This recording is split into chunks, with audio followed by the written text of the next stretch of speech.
pessoal, aqui consultor Rodrigues da equipe R2, sejam muito bem-vindos aqui no nosso canal. Pessoal, olha só, hoje estamos aqui com o João Pedro, iremos entrevistá-lo aqui. João Pedro, ele foi o primeiro colocado do NPOR do BGP, é o NPOR de Infantaria, em 2013, né? Então, olha só, alguns candidatos aqui que seguem o nosso Instagram, que é o @R2CursosOficial, se você não segue ainda, segue lá. Pessoal, deixaram algumas dúvidas lá numa caixinha de perguntas, justamente sobre a entrevista, né? Estamos com um projeto bem legal, iremos entrevistar várias pessoas aqui, então seja muito bem-vindo aqui, João Pedro. Valeu, meu camarada. Olha só, pessoal, a primeira pergunta que deixaram aqui no nosso Instagram foi: como conheceu o NPOR? Conta aí pra gente, João. Bom, eu conheci, na verdade, o Exército Brasileiro de primeira forma, porque ao fazer 18 anos o jovem tem que fazer o alistamento militar. Eu não tinha parentes nem amigos militares, então eu não conhecia do NPOR até o momento. Quando a gente está saindo do ensino médio, a gente está buscando o primeiro emprego ou a forma de como vamos ganhar a vida. E eu vi no Exército uma oportunidade, pensei, poxa, no Exército tem como entrar e ir subindo de graduação de patente. E as maiores patentes devem ganhar mais dinheiro. Então eu vou ver como é que é isso e vou me alistar no Exército. E aí fui fazer o alistamento, fiz o processo normal do alistamento. E até que eu tive várias oportunidades de ir lá no processo seletivo, eu não conhecia sobre o NPOR, até que eu fui selecionado para um grupo separado, onde ia fazer essa seleção do NPOR. E aí eles explicaram como é que era mais ou menos. Posteriormente teve uma aula explicando direitinho como é que era, mas assim, sempre foi uma dúvida muito grande e basicamente foi na sorte. Fui para me inscrever para servir o Exército, o Serviço Militar Obrigatório. Sim. E acabei caindo no processo seletivo do NPOR porque eu já estava ingressando na faculdade naquele ano ali. Então, nesse primeiro momento, você não sabia ali quais eram as etapas, a sequência dessas etapas, queria ter um TAF, que é o teste de aptidão física, quais eram os índices desse TAF, né, de cada exercício ali, barra, flexão, corrida, abdominal, salto em altura, que tem também, conteúdo da prova, você não estava sabendo de nada. Não fazia ideia. O mais engraçado é que todo homem brasileiro passa por isso. Então, quando a gente está passando por isso, a gente pergunta para as pessoas mais velhas como que foi na fase deles. E cada um lembra especificamente de uma coisa. Então você vê vários relatos diferentes da mesma situação e que todos passaram. E o engraçado é, 90% deles passou pelo processo seletivo normal e não conhecia sobre NPOR. Nem lembra, né? Nem sabe sobre isso. Todos que eu perguntava não tinham passado pelo NPOR. Quando eu fui selecionado para fazer a seleção no NPOR, que eu falava com alguém que já tinha até servido o ano militar obrigatório, não fazia ideia do que era. Então, eu estava ali com a sorte para a situação mesmo. E sobre o processo seletivo, então, você teve alguma dificuldade em alguma etapa específica desse processo? Pois é, o processo seletivo, as dificuldades eram todas. Eu estava ali me inserindo num mundo onde eu não conhecia e não tinha informações nenhuma. Então, tudo para mim era surpresa. Tudo para mim era uma aventura. E a desinformação, ela acaba atrapalhando muito. Ela te gera uma incerteza, te gera uma insegurança, e isso é uma dificuldade. Se eu tivesse alguém que tivesse participado do processo seletivo antes e me contasse que eu teria que fazer um TAF, que eu ia participar de uma entrevista, eu poderia ter me preparado melhor. Isso é uma coisa que a R2 Cursos está querendo trazer para os novos conscritos, novos candidatos que vão participar do processo seletivo. Isso é genial. Por quê? Na minha época, 90% dos jovens que estavam comigo ali participando do processo seletivo estavam na mesma condição que eu, 90 ou 95. Poucos foram que eu descobri depois, durante o curso, já tiveram contato com antigos oficiais temporários, ou seja, receberam algumas dicas nesse sentido. E 95% naquela época não tinha recebido e não tinha acesso a receber. Não tinha como chegar em alguém porque você não sabe quem foi o oficial R2, quem não foi. Então, as dificuldades eram a falta de informação, gerava muita dificuldade e muita insegurança. E é uma coisa que o projeto de vocês está trabalhando para sanar isso aí e ajudar o jovem a incorporar consciente, com segurança e, da maneira correta. E é exatamente isso que eu ia comentar. No nosso Instagram lá, nós recebemos diversas dúvidas de candidatos que não sabem qual será o próximo passo. Se ele vai fazer a entrevista, se ele vai fazer o TAF, quais são os índices do TAF, ele não sabe nada. Então, o intuito da R2 Curso é justamente ajudar, encurtar o caminho, facilitar mesmo esse caminho para o camarada ter a possibilidade de fazer a prova, né? E vale ressaltar também que a prova é a etapa mais importante. Uma vez que o candidato ele pode passar no TAF, passa na entrevista, na inspeção de saúde, normalmente muitos passam. Mas quando chega na prova, o camarada que não se preparou de forma eficiente, né, e conseguiu estudar com qualidade, ele acaba ficando para trás. Então a prova é realmente a etapa que mais vai definir quem entra ou não no NPOR e no CPOR, né? Fora que a prova, a preparação dela, quando você já está ali prestes a se alistar, prestes a realizar o processo seletivo, é um tempo muito curto para a preparação, porque a prova é baseada no ensino médio. São 3 anos de estudo, com a base de ensino fundamental, que são sei lá quantos anos de estudo. Exato. Então, o pouco tempo para tanta matéria, às vezes pequenas dicas, pequenos diferenciais vai fazer a diferença na hora do camarada entrar ou não. Show. Agora sobre a prova, você conseguiu se preparar, né, aproveitando esse assunto, você conseguiu se preparar para ser aprovado? Se preparou bem? Não consegui me preparar bem. Uma fase interessante no processo seletivo no meu ano no BGP foi que, de acordo com o que foi fluindo o processo e foi afunilando, diminuindo o número de candidatos, eles deram uma instrução no auditório explicando quais seriam as fases e como seria, e sendo que a prova teórica era a última e era de caráter classificatório. E o prazo para essa explicação que ele deu para a prova? Era coisa de, se eu não me engano, menos de um mês. Eu tive a informação de que a prova seria assim, ó, daqui um mês para frente. Poucas semanas. Isso, ali. Algumas semanas, a média de um mês, um pouco mais, um pouco menos. Apertado, né? Muito apertado. Quando eu descobri que era matéria de ensino médio e eu tinha tanto tempo para poder estudar, eu pensei, não tem como. Aí eu foquei em algumas coisinhas que eu tinha mais dificuldade, como por exemplo redação. Aí eu falei, redação tem que fazer uma nota boa, tenho prazo para poder estudar, então eu vou dar um enfoque maior, o resto vai ter que ser com o meu conhecimento mesmo. E assim, vendo os jovens que estavam ali ao redor na mesma situação que eu, muitos aprovados na UNB, muitos de escola particular, eu acabei estudando em escola pública, então você sente que está defasado em relação aos demais ali. Já sente que está ficando para trás. Então eu ficava muito preocupado, pensando, cara, eu não vou ter como competir com esses caras passaram na UNB, os caras são de escola particular, do ensino extremamente bom, e eu nunca fui de estudar muito, então eu preciso focar nessa parte, porque senão eu não vou conseguir passar nesse processo seletivo. Então eu fiquei com muita insegurança e eu acho que teve um toque divino ali para poder me colocar dentro mesmo.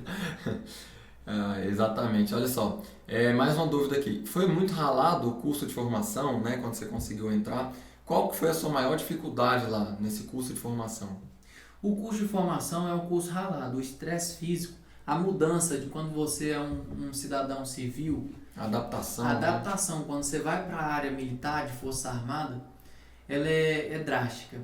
Você sente muito no início, principalmente a parte física. Eu sempre fui magro, sempre gostei de jogar bola, então eu sempre corri, fiz muita atividade física, mas nada voltado para exercícios físicos como na caserna, como lá dentro das Forças Armadas.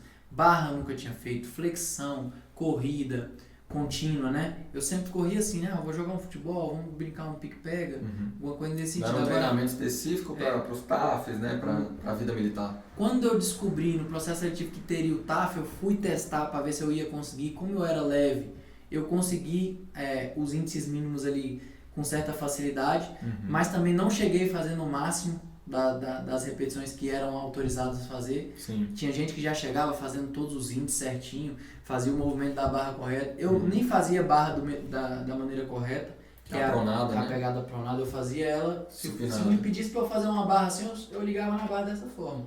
Eu não pegava a barra da maneira correta. Então eu tive que fazer essa adaptação, mas como era magro, saudável, forte, eu consegui me adaptar facilmente e consegui fazer o TAF ali, bater os índices mínimos. E a mudança da atividade física, do TAF, quando você está lá dentro, para esses índices mínimos quando você entra, é muito grande. Sim. Então... E a gente fala muito isso lá no nosso Instagram, fala pro pessoal. Eu tive canelite, porque corrida todo dia. Aí o tênis era padronizado, então eu não me adaptei bem ao tênis, até que foi liberado outros tipos de calçados. Só uma palhinha para o candidato já ter uma noção. No TAF inicial de entrada, ele vai ter que fazer ele entre as seleções, tem seleção geral, especial e complementar. Nessas seleções tem alguns TAFs. E aí um índice, para o pessoal saber aí, da corrida lá é 2.000 metros. O outro é 2.100 metros em 12 minutos. E aí quando chega lá dentro, quando o camarada é aluno, para ele tirar o excelente, o índice é 3.300 em 12 minutos. Então é um salto gigantesco, que o camarada ele tem que estar se preparando, tem que treinar não só para o TAF de entrada, porque tem muita gente que está aí do outro lado, é candidato, vai se alistar ainda, e está treinando para o TAF de entrada. Ele pensa ali, pô, eu tenho que fazer os 2.000 metros, se eu fizer tá safo. Negativo. Depois que você entrar, realmente o sarrafo ele está mais alto. Vai ficar mais difícil aí para você conseguir fazer um bom TAF lá e tirar uma boa nota, porque tudo lá vale nota, né? Tudo vale nota. O tiro, o TAF, tiro de pistola, tiro de fuzil, TAF, tudo vale nota. A sua conduta vale nota. Você vai ser observado positivamente ou negativamente na conduta diária e isso vai refletir na sua nota. Para gerar a classificação no final. Não, legal. E aí dá pra gente perceber que sua adaptação foi muito boa porque você concluiu o curso como primeiro colocado, não foi? Primeiro colocado do curso. Então tem mais uma dúvida aqui. Qual a dica você daria para alguém ser 01 também de um curso desse? Bom, eu tive a felicidade de ser o primeiro colocado do meu curso. Eu considero meus companheiros de altíssimo nível e é surpreendente, assim, é uma satisfação muito grande ter sido o primeiro colocado daquela turma, porque são 30 amigos que até o fim dos tempos a gente vai se manter se ajudando e em contato e legal. É surpreendente. Desde o começo eu coloquei na cabeça que aquele seria o ano onde eu iria conseguir realizar bem aquelas atividades. Eram muitas incertezas, muitas dúvidas, e eu enchi meu coração de coragem. A partir dos primeiros dias, os primeiros dias é um baque muito grande, aquela situação de ordem unida, da atividade física. Semana zero, a pressão psicológica, porque você está vendo coisas diferentes. Que alguns desistem ali, né? Alguns acabam até desistindo nessa semana. E aí eu falei, cara, eu não vou passar isso aqui à toa, não. A partir daquele momento ali eu falei, tudo que me falarem eu vou aprender. E não vou deixar de relembrar, papirar, e quando me cobrarem eu vou saber fazer. E o ensino do Exército é um ensino muito prático. Ele vem e te ensina, e na mesma hora que ele te ensina ele já te cobra. E eu nunca tive a oportunidade de ter um ensino dessa forma. E eu descobri que eu sou uma pessoa extremamente prática, que isso é bom pra mim. Quando eu aprendo e executo. Isso massifica e fica bom. Isso foi uma colaboração que teve para meu resultado ter sido positivo lá no Exército. Ou seja, a partir das primeiras provas, onde o pessoal ainda estava se adaptando, eu já consegui ir bem. Isso foi um diferencial. Olha aí. Outro diferencial foi manter. A partir do momento que eu descobri que eu estava na primeira colocação, que foi depois de umas 3 provas, no meu ano, as primeiras provas eles não divulgavam o resultado. Olha aí. Para que... Já no meu foi diferente. A primeira prova a gente já sabia ali, tinha uma noção. No meu ano, os instrutores eles tiveram a expertise de não divulgar as primeiras para não desmotivar os últimos e também não deixar os primeiros de maneira soberba para poder o cara não abaixar o ritmo de estudo. Então as primeiras eu não estava sabendo e eu estava me dedicando em todas para ficar entre os 3. A minha meta é, não, tenho que ficar entre os 3, tenho que ficar entre os 3, tenho que ficar entre os 3. E aí, por minha surpresa, em determinado momento eles foram revelar as notas, eu tinha ido bem nas primeiras provas, estava na primeira colocação, e aí já muda o estilo de competição, porque ali é uma competição, você gera amizade, gera camaradagem, o espírito de corpo, os valores são agregados ali no seu dia a dia. Isso, se você falhar nesses valores, você é taxado em relação à observância negativa das suas atitudes. Né? É a avaliação unilateral, que são os próprios alunos avaliando-se ali, né, entre si.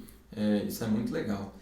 E aí acaba que dessa forma você vai se cobrando e vai agregando os valores para o seu dia a dia. E aí... E são valores que levam para a vida também. Os maiores ensinamentos que as Forças Armadas me deram e que dão para a maioria das pessoas são os valores. E é muito interessante. Aí eu consegui ir bem nesse ano justamente por isso. Não, legal, muito legal. E aí, mais uma dúvida aqui, como foi voltar como oficial para a tropa e ter uma grande melhora na remuneração, né? Porque o aluno, ele ganha ali por volta de R$ 1.000 a R$ 1.300, hoje é R$ 1.300 nessa faixa, e o oficial naquela época, não tenho certeza, mas era ali por volta de 5.600 por aí. Como que foi ter essa melhora na remuneração, né? Eu já, antes de incorporar nas Forças Armadas, eu já vinha trabalhado em alguns estágios. O estágio paga bem menos do que o salário mínimo, também cobra bem menos horas, então a realidade que eu tinha de salário era bem baixa. Quando eu fui ser aluno, era o maior salário que eu tinha tido até o momento. O de aluno, apesar de gastar quase tudo com o próprio curso, ainda era o maior salário que eu tinha tido. Tem que separar um dinheirinho ali para formatura, e aí você tem que estar no padrão com a melhor farda, você acaba comprando fora, né? Então não tem jeito, aí o dinheiro fica meio que ajuda de custo, né, o salário do curso. Mas era o maior salário que eu tinha tido até o momento. E todo ser humano, ele almeja em ter alguns objetos de desejo pessoal, de realização, sonhos, né, que a gente materializa em alguns objetos, cada um com sua personalidade vai. Então a gente sonha em ter as coisas, ter um carro, ter uma moto, ter um tênis legal, ter uma roupa legal para você sair, ou então fazer algum tipo de passeio, comprar algum presente para um ente querido. São sonhos que a gente vai materializando através do dinheiro. E até então, esses sonhos eram só esboços, porque quando você não tem salário, você não consegue adquirir esses luxos, esses mimos. E a partir do momento que você volta oficial e começa a receber mais, que o dinheiro começa a sobrar e você começa a realizar esses sonhos, a diferença é gritante. Você pensa, cara... É a realização ali de... É isso. E querendo ou não, muito jovem, 19, 20 anos, você começa a receber, às vezes, a maioria das famílias dos meus amigos que formaram oficial junto comigo, era o cara que mais ganhava na família dele. Então ele começou a ganhar mais do que o pai, do que a mãe. Muito novo, né? Muito novo, ele vira uma referência, tanto salarial como questão de responsabilidade, porque junto com o salário sobe a responsabilidade, o cara vai ser oficial, vai comandar pessoas, vai comandar exercícios, vai botar É aquela frase do tio Ben, né, do Homem-Aranha, com grandes poderes, bem grandes responsabilidades. Legal demais. Foi exatamente isso. Tá, mais uma dúvida aqui então é a seguinte. Você recomendaria para alguém esse curso de formação, o NPOR, o CPOR? Isso é um hábito meu. Hoje, no meu dia a dia, quando eu me deparo com alguma situação onde um filho de um amigo, filho de um comandante... O cara tem 16, 17 anos ali... Falou comigo, perguntando de oportunidade, às vezes nem falou, eu já indico para ele. Falou, opa, você tem que participar disso aqui, ó. Isso aqui é a melhor coisa. E... antigamente, eu não tive a oportunidade de alguém me falar isso. Então, eu tenho uma maior alegria de falar e de ajudar e de incentivar o camarada a fazer. E tenho uma alegria muito grande com o projeto de vocês, porque agora eu não preciso nem falar mais. Exatamente. Eu só falo, cara, isso aqui é a melhor coisa do mundo. Entra nesse site aqui. Aí o cara já tem tudo. Sim, ele chega lá e já vai saber como funciona o processo seletivo, quais são os requisitos. Tratamento personalizado. Quem pode realmente entrar na NPOR, no CPOR, ele vai saber tudo lá. É muito bom. E outra, eu indico para todo mundo. Eu acho, e eu com diversos amigos meus que serviram no Exército, que todo jovem deveria passar por um processo seletivo desse. Sim. Todo jovem deveria passar por um curso desse. Porque é muita superação. É muito desafio, só que é muita alegria. Sim. Quando você consegue passar por esses objetivos, por esses desafios. Existem coisas que o camarada ele só vai passar ali dentro, né? Ele não, poucas vezes ele vai ter a oportunidade de aprender fora. É um marco na história do jovem, porque é uma experiência inigualável, não tem como. Não, legal. Pra gente se encaminhar para o final aqui da entrevista, tem um recado final que você poderia dar para quem tem interesse, né, em entrar no curso, fazer o NPOR, o CPOR, é isso, um recado final para esse pessoal que está assistindo a gente ali, tendo em vista que são diversos candidatos que já estão no processo seletivo, que estão ali do outro lado, e também o pessoal que ainda vai fazer o processo de alistamento e está buscando ali, pesquisando, né, sobre NPOR e CPOR. Dá um recado final para esse pessoal aí. O pessoal que estiver vendo esse vídeo já está acompanhando o canal da R2 Cursos aí, então ele já está bem encaminhado. O recado que eu vou dar, porque isso gera em qualquer jovem, vai gerar insegurança, vai gerar medo.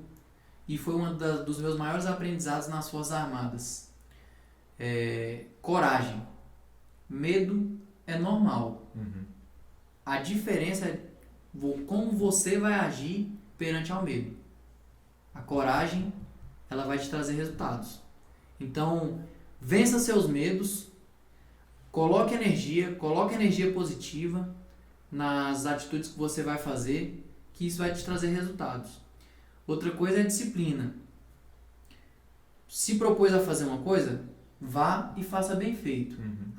Não deixe os empecilhos, as desculpas te atrapalharem a buscar seu objetivo. Tem uma frase que a gente aprende no exército que é: a dor é passageira, a glória é eterna. E essa frase a gente chega com coragem. Apareceu um desafio, vou cumprir esse desafio, vou passar por esse desafio. A dor é passageira, a glória é eterna. Excelente. Então é isso, pessoal. Muito obrigado aí pela sua atenção. Se você gostou desse vídeo, clica aqui embaixo em gostei e inscreva-se no canal para receber vários conteúdos desse tipo aqui. Faremos diversas outras entrevistas aqui também. E é isso, pessoal. Muito obrigado. Se você não segue ainda o nosso Instagram, é o @R2CursosOficial. Obrigado, João Pedro. Valeu, meu camarada.